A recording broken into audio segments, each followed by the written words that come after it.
Hello and welcome to another episode of Bubbs talking Bronx Bombers. Today we've got a very exciting episode in store for you as the New York Yankees have went out and traded for Juan Soto. He is a New York Yankee. This is a massive move. The Yankees finally pull the trigger and go out and bring him in. It was a long wait, but the wait is over. He is a Yankee, and the New York Yankees are back to being the evil empire New York Yankees. We'll discuss it today all on the podcast.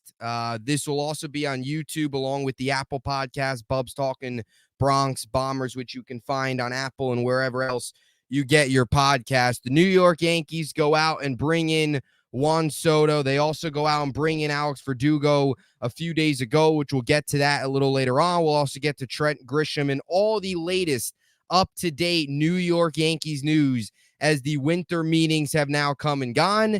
It is December 7th. There is still a lot of the offseason left to go, and the New York Yankees can still make a whole lot more moves, and that's the most exciting part. But we got to start with this. The Yankees have Juan Soto. What a move. What a moment. This is huge on so many levels. And us fans deserve this because it's been a very long time since the New York Yankees have been the New York Yankee evil empire type team that goes out, brings in moves to win, goes out, bring in the top guys, and get the job done and win championships. The Yankees haven't won a championship in 14 years, the longest drought.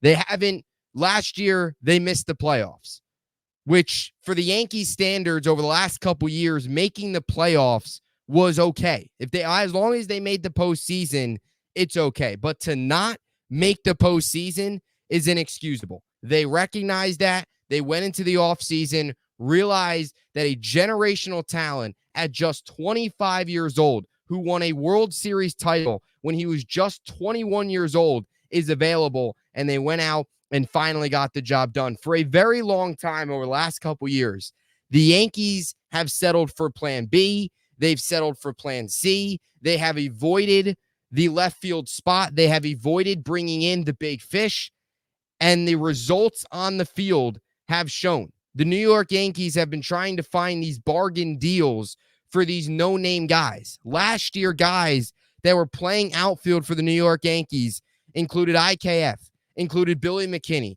Jake Bowers, Willie Calhoun, Aaron Hicks, Franchi Cordero, all of these different guys, Greg Allen, all of these different guys who spent time in the Yankee outfield last year and over the last couple seasons. It's been a massive need. And finally, the Yankees got back to being the New York Yankees, the evil empire, as many like to call them, getting this deal done to bring in a generational talent like Juan Soto. Not many times do you get guys of this caliber to become available. Not many times. And when the opportunity came, the New York Yankees had to get it done. There was some talks during last year that maybe they would get it done at the deadline when the season played out the way it did. Obviously, that was out the window by August, but you entered an offseason where you finished fourth in the American League East. I read you some of the names that were playing outfield, and you went 82-80, and the most important fact of it all, you missed the playoffs, which for the Yankee standards is inexcusable. You had to make this move. They did, and you got to give a ton of credit to the top of the organization, especially Hal Steinbrenner, because he seems to be the driving force when you hear about some of the other reports and what people have said so far. He seems to be the driving force behind this move. Similar to Aaron Judge, who December 7th, a year ago today, the New York Yankees went out and re-signed Aaron Judge after John Heyman's tweet that said Arson Judge appears to be heading to the San Francisco Giants. When you saw that tweet, you were up in flames. You were up in arms as a Yankee fan. Like, why is this happening? And here we are. We got Judge back last year. 1 year later, we've got Juan Soto, and you pair him and Judge in the outfield, plus Verdugo, plus Dominguez when he's ready to go, coming off Tommy John, which will obviously be a little bit into the season. But when you get him back for the stretch run, this is going to be one of the best lineups that we've seen in a very long time for the Yankees. And Hal Steinbrenner stepped in and got the job done last year. And there was reports that some of the Brian Cashman and company did not want to give up some of the guys that they gave up. There were some reports that they didn't want to give up Michael King or Drew Thorpe to bring in Juan Soto. But Hal Steinbrenner stepped in and realized that building to end the season was pretty much empty. The final couple homestands, nobody was there. The building was empty. The team was disgusting. The play on the field was disgusting. I don't think the weather was any good either. Hal Steinbrenner saw that and recognized how teams in the division, like the Baltimore Orioles, Toronto Blue Jays, all those teams were able to make the playoffs. No, they didn't go far, but he recognized those teams are only getting better, especially a team like the Orioles, who for all these years have been rebuilding, and they jumped the Yankees last year. That's inexcusable. That can't happen. He recognized that and said, fan base deserves better. We need to go back to being the New York Yankees. And that's a team that's going to spend money, make the big trade, go out and get the big fish, not settle for plan B and C, not settle for some stopgap option, not settle for some mediocre left fielder. That's going out and getting a generational talent who is just in the prime of his career at 25 years old. You don't see too many guys like Juan Soto. He's one of a kind. And if you're a Yankee fan today that is worried for some reason about, how long is Soto going to be here? Don't even worry about that. Enjoy this. Enjoy this. Because we deserve this. It's been a while since the Yankees have seemed to be all in on getting this team back on track. For the last couple seasons, it's been a disaster. And they haven't done anything in the offseason to help. Finally, they're stepping up and making these moves when they pretty much hit rock bottom last year at 82-80. And the front office recognized that. They realized it. And you got to give credit to them for stepping up, recognizing where they were. They're not smarter than everybody else. And they had to get this move done, and they did. So Juan Soto is a New York Yankee. Whether or not he signs an extension, Brian Cashman today kind of didn't really say whether or not that'll actually happen. They haven't discussed anything yet.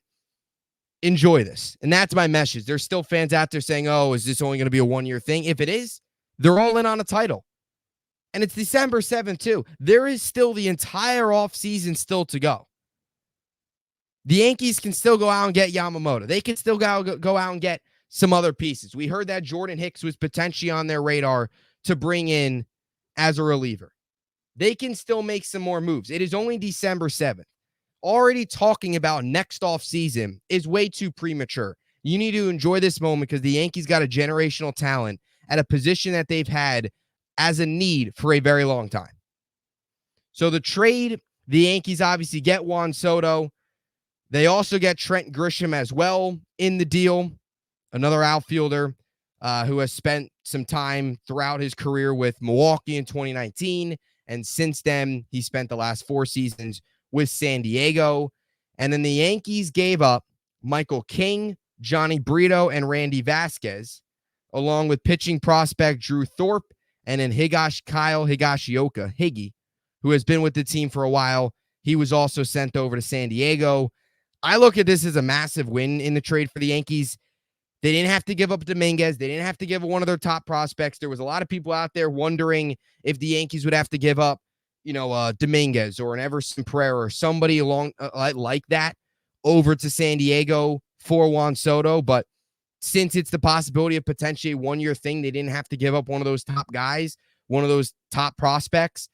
They didn't really give up a whole lot, considering what they're getting is one of the best players in the MLB, one of the best young generational players that we have seen enter the league in a very, very long time. Considering that's what they're getting, to only give up Michael King, Johnny Brito, Randy Vasquez, Drew Thorpe, and Kyle Higashioka, those aren't necessarily names that pop off the chart. Now, Drew Thorpe is an exciting pitching prospect, no doubt. King, Brito, and Vasquez have all played at the MLB level last year. Vasquez and Brito I thought were solid, and King was really good. But is King really a guy that you're going to rely on to go out there, make 30 starts next season, and dominate? I don't really know if that's going to really be the case. He's going to be 29 in May. We're getting Juan Soto. People that might be upset, Michael King was traded. I don't want to be like mean, but you're getting Soto. And Michael King was solid. And you got to give credit to Matt Blake for transforming Michael King into something to get him in this deal for Juan Soto. And then they also gave up Higgy, who, with the way the catcher spot is with Wells and Trevino, there's just not a spot for him there. Was been in the organization for a while. You move on from him as well. Nothing too crazy there from Higgy, a career backup catcher, as he heads over to San Diego as well. So again, it's Grisham and Soto, King, Brito, Randy Vasquez, Drew Thorpe, and Higgy are the guys getting sent out to the West Coast in this move. What more needs to be said about Juan Soto? He's an absolute stud. He's a beast. Generational talent. And that's the word that's been used a lot. And it's a very strong word because there's not too many guys that you can label as generational talents in the MLB. In any sport, there's not too many guys you can label generational talent. Juan Soto is that guy. What he's accomplished already, and he's only 25. When you look at, he entered the league in 2018.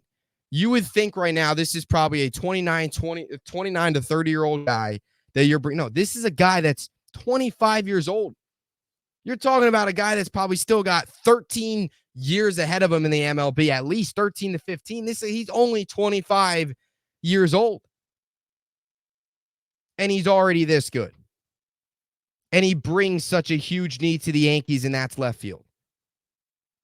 In his career, he's a 284 hitter with a 421 on base, 524 slugging, 946 OPS.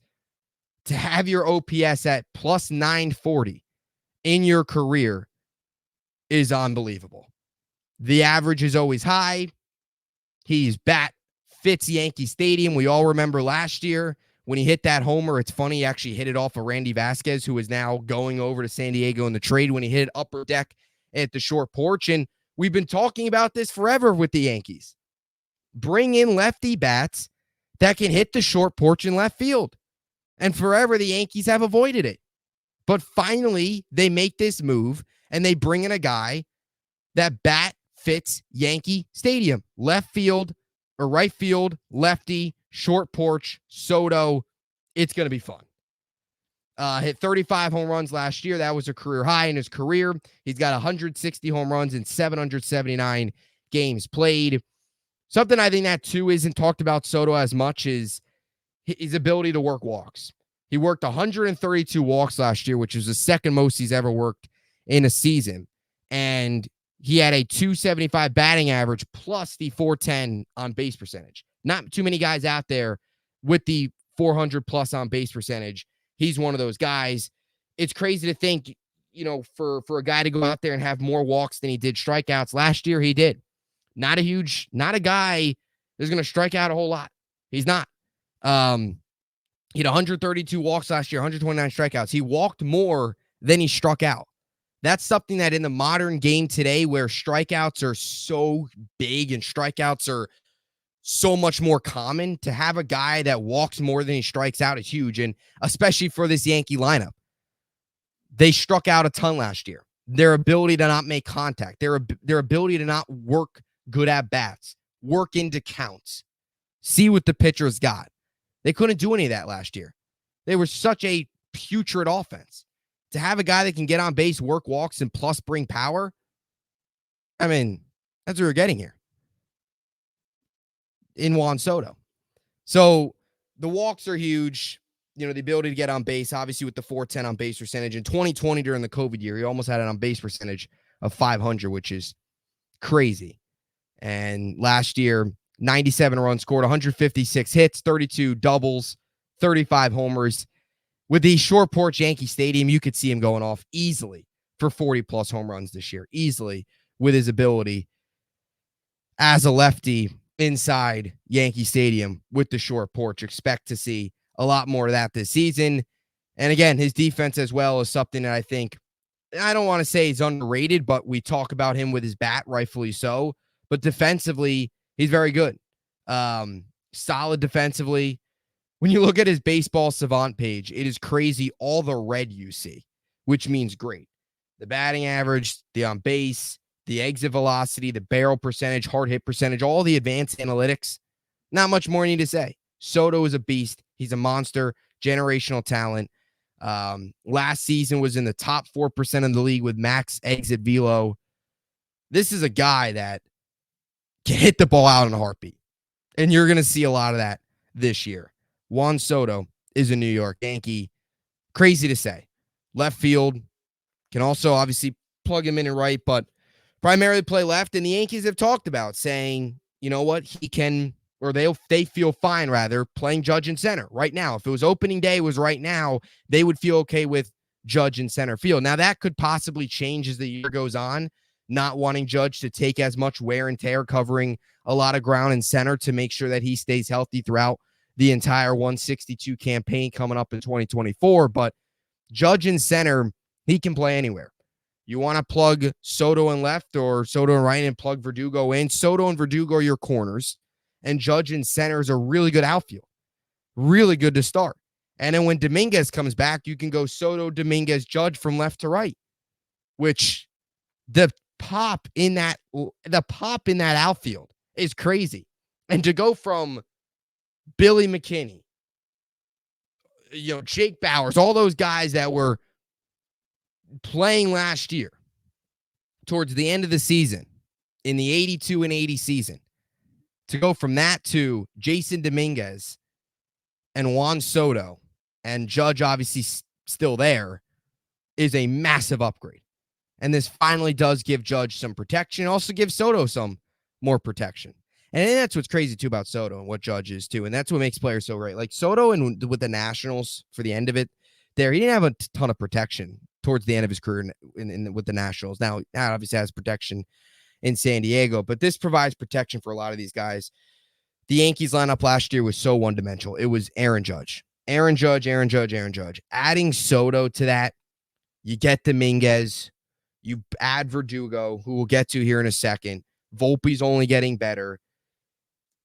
You're sitting here as a Yankee fan, and as much as Stanton struggled last year and his health is a serious issue, if Stanton can find a way to regain anywhere close to what he was just a couple years ago or even just in Miami, I mean, that's where it's a complete champion. Just imagine if Stanton can go out there this year and go all for 40 bombs. Just imagine that plus Soto, plus Judge, plus Dominguez when he's healthy.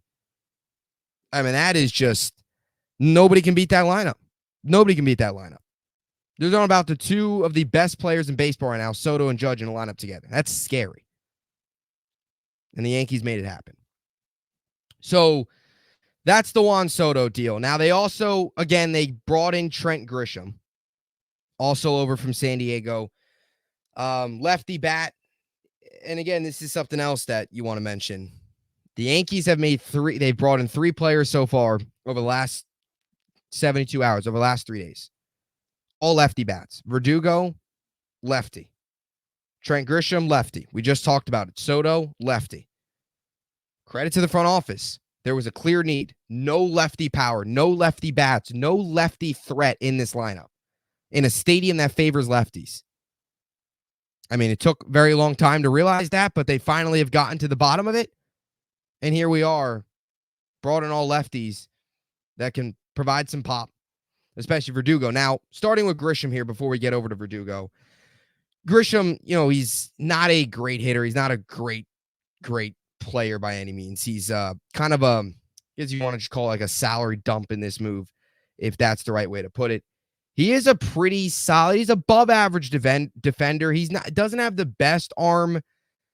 He's got pretty good range, get to balls, can make some plays. He doesn't have the best arm, but I'd say he's an above average defender. He's got some traits to him that are, interesting. He's not going to hit for average. He's not a huge power guy. Maybe Yankee Stadium, he can get 20 plus bombs this year. I mean, last year he hit 13 home runs in 152 games. He won't be playing nearly that much. 152 games, he won't be. And that's something else too, which Soto, just to bring up. The guy played all 162 games last year.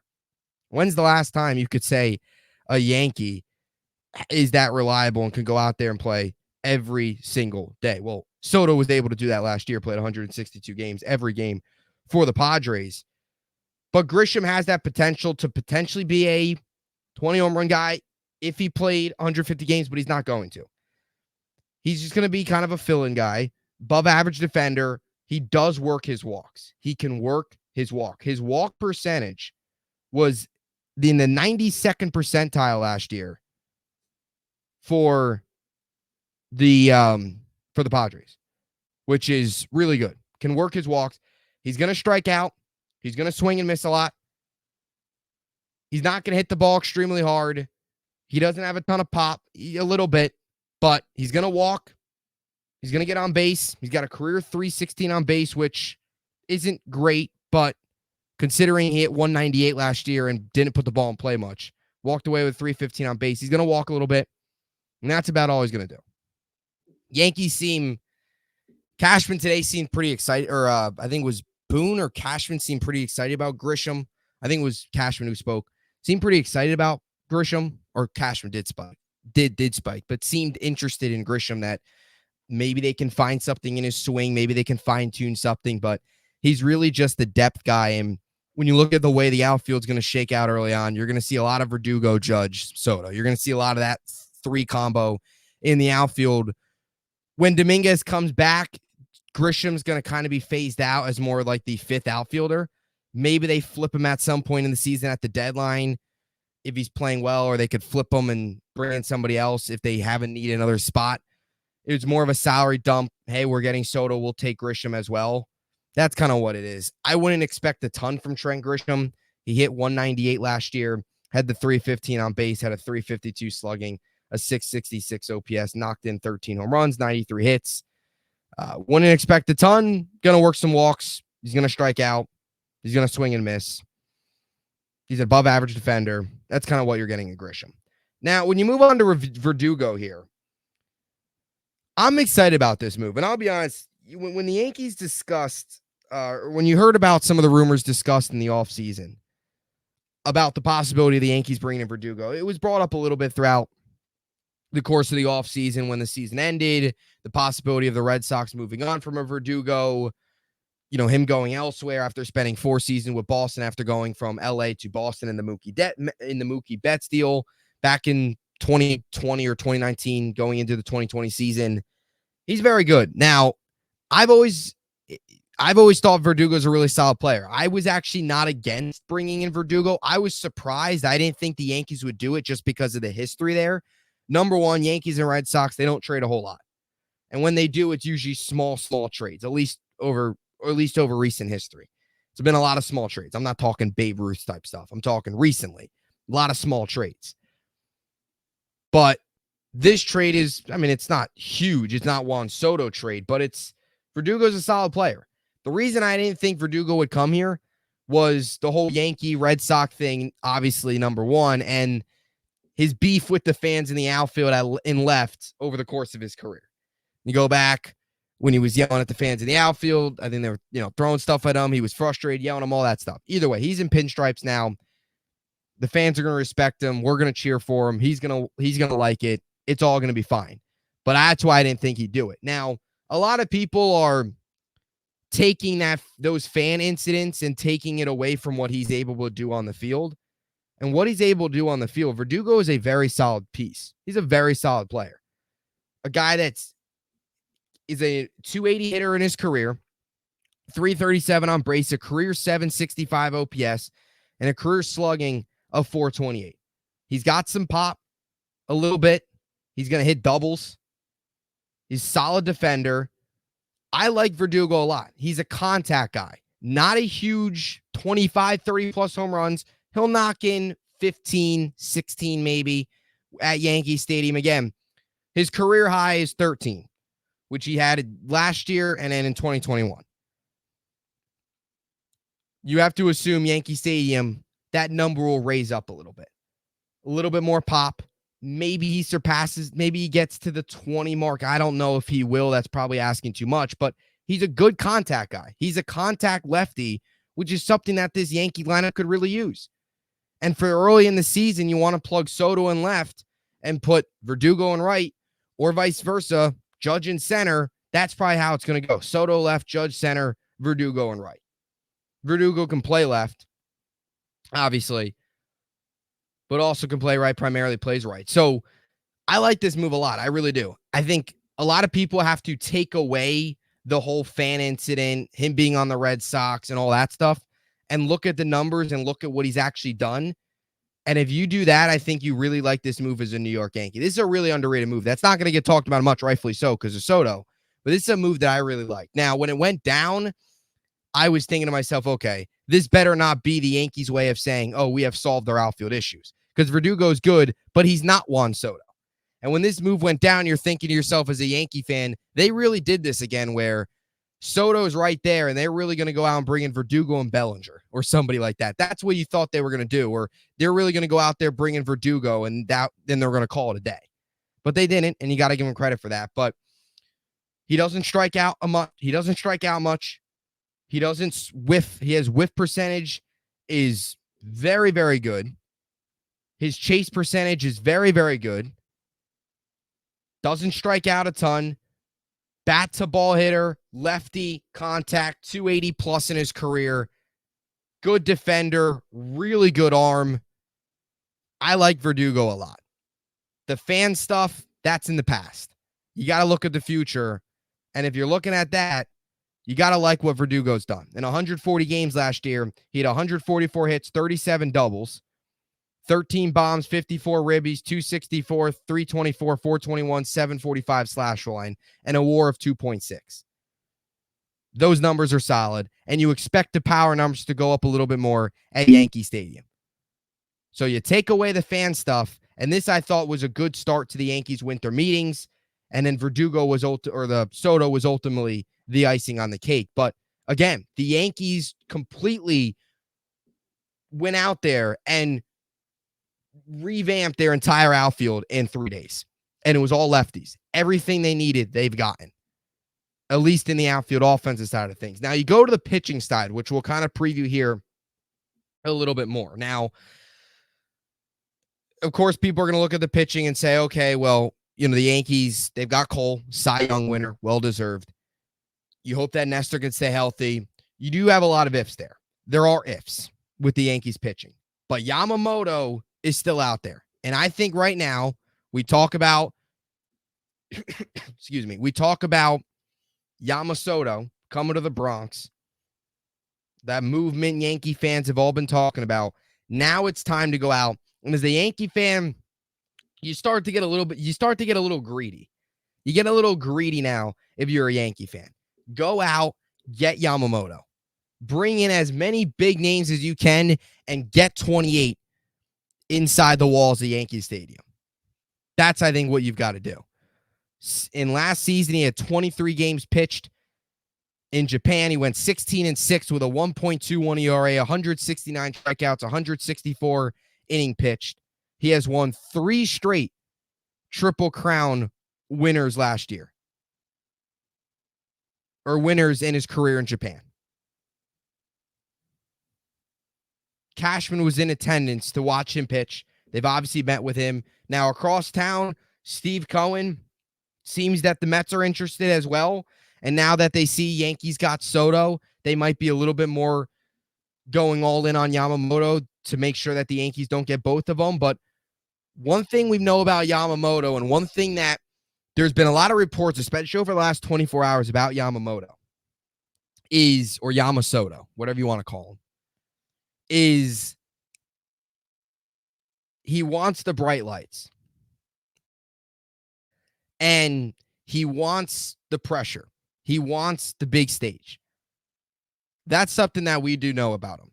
And 2 teams that have been talked about a lot are the Yankees and the Dodgers. 2 of some of the biggest brands in all of sports. So I think the Yankees have the upper hand there. I think also Yamamoto, seeing that they went out and just traded for Juan Soto, certainly helps at his opportunity to go out there and win a championship, because he has a lot better of a chance of winning a championship sooner with the Yankees than he does with the Mets. And that's not bias. That's just facts. So I do like our chances for Yamamoto.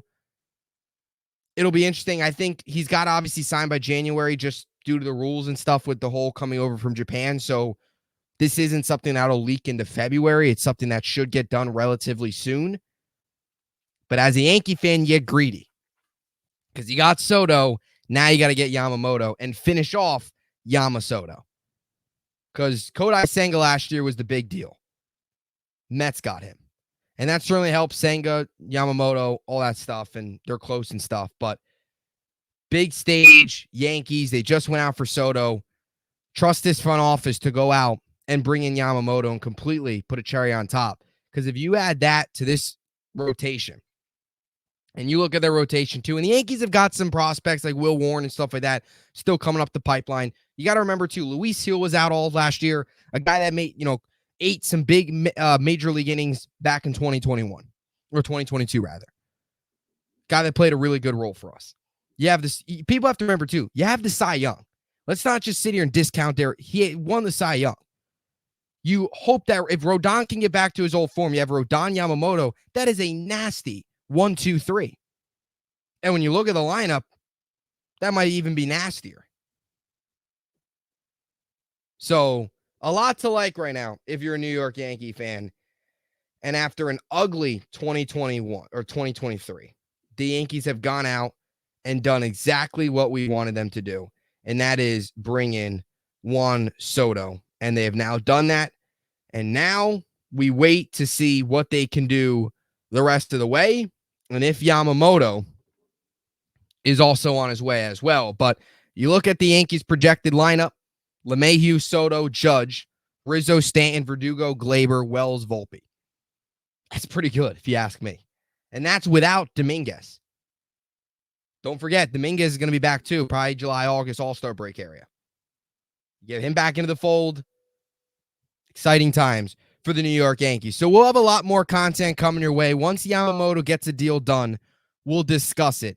Now, with the Soto trade being so big, we're doing this on YouTube and all podcast platforms. I'm Bubbs talking Bronx Bombers. For the other moves, for the other episodes, we'll discuss those exclusively on all the podcast platforms. Wherever you get your podcast, you can find the Bubbs talking Bronx Bombers show. So we'll have more content coming your way over the next couple weeks. We've got some guests as well. Plan on getting some more guests coming on. It's only December 7th, but if we could hit a fast forward button right now to the introductions on opening day, or I shouldn't say because they're on opening day. They're in Houston opening day, but for the home opener, introduction, Soto, that yell, loud Bronx cheer, excited for it. But Houston, New York opening day can't come soon enough if you're a Yankee fan. So a lot to be excited about. Juan Soto's a Yankee. Trent Grisham, Alex Verdugo as well. Yamamoto, hopefully next. A lot more content coming your way. I hope you enjoyed it. And thanks for listening on all the podcast platforms and watching on YouTube. See you next time.